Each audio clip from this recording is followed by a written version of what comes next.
Ia tidak pernah kalah dalam duel. Lebih dari 60 pertarungan, semuanya dimenangkan. Namun Miyamoto Musashi tidak dikenang hanya karena jumlah lawan yang tumbang. Ia dikenang karena jalan hidup yang tidak dipilih kebanyakan orang. Jalan sunyi, jalan tanpa sorak-sorai, jalan yang dipenuhi kesendirian. Saat para samurai mengejar nama dan kehormatan, Musashi justru berjalan menjauh dari keramaian. Saat banyak pendekar mencari tuan untuk berlindung, Musashi memilih hidup sebagai ronin. Tanpa rumah, tanpa perlindungan, tanpa kepastian hari esok. Ini bukan sekedar kisah pedang. Ini adalah kisah tentang manusia yang memilih kesunyian dan tidak pernah menoleh ke belakang. Miyamoto Musashi lahir di dunia yang keras. Ayahnya adalah seorang pendekar, namun bukan sosok yang penuh kehangatan. Sejak kecil, Musashi tidak belajar bagaimana caranya dicintai. Ia belajar bagaimana caranya bertahan. Lingkungannya tidak ramah. Anak-anak lain menjauhinya.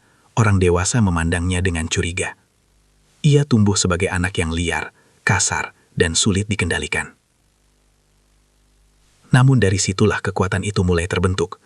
Musashi belajar satu hal lebih cepat dari anak seusianya, bahwa hidup tidak adil, dan dunia tidak akan menunggumu siap. Di usia 13 tahun, Musashi menghadapi duel pertamanya. Bukan latihan, bukan permainan, melainkan pertarungan hidup dan mati. Tangannya gemetar, napasnya tidak teratur. Namun ia tidak mundur. Ketika pertarungan itu berakhir, lawan di depannya tergeletak tak bernyawa. Hari itu, Musashi kehilangan masa kecilnya. Dan sejak saat itu, ia memahami satu kebenaran pahit. Jika ia ragu, ia akan mati. Pedang bukan lagi alat. Pedang adalah jalannya. Musashi tidak menetap di satu tempat. Ia berjalan dari desa ke desa. Dari dojo ke dojo. Menantang siapapun yang mengaku kuat. Ia tidur di tanah dingin. Makan apa adanya. Hidupnya keras, namun jiwanya semakin tajam. Setiap duel bukan hanya tentang kekuatan fisik, tetapi tentang membaca manusia, tentang memahami rasa takut, tentang mengenali ego dan kesombongan. Musashi tidak selalu menang dengan teknik terbaik. Seringkali ia menang karena pikirannya lebih tenang, lebih sabar, lebih siap menghadapi kematian. Hingga tibalah saat duel yang mengubah segalanya. Duel melawan Sasaki Kojiro. Pertarungan ini bukan tentang pedang. Ini adalah perang pikiran. Musashi datang terlambat. Bukan karena ceroboh, melainkan dengan sengaja. Ia membiarkan emosi lawannya hancur. Bahkan sebelum pertarungan dimulai.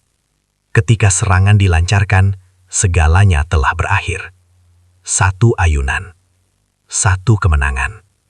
Legenda Miyamoto Musashi lahir di tepi laut hari itu. Namun setelah semua kemenangan diraih, Musashi tidak mencari ketenaran. Ia menolak jabatan, menolak kekuasaan, menolak hidup nyaman. Ia memilih kesunyian. Karena bagi Musashi, musuh terbesar bukanlah lawan di depan mata, melainkan ego di dalam diri sendiri. Di tahun-tahun terakhir hidupnya, Musashi menulis kitab 5 cincin. Bukan tentang cara membunuh. Bukan tentang teknik pedang semata, melainkan tentang hidup, tentang disiplin, tentang kesadaran, tentang menguasai diri sendiri. Sebelum mencoba menguasai dunia, baginya, kemenangan sejati bukanlah menjatuhkan orang lain, tetapi mengalahkan rasa takut, mengalahkan kesombongan, dan mengalahkan keinginan untuk diakui. Miyamoto Musashi tak pernah kalah. Karena ia tidak bertarung untuk dunia. Ia bertarung untuk dirinya sendiri. Dan dalam kesunyian itulah, namanya menjadi abadi.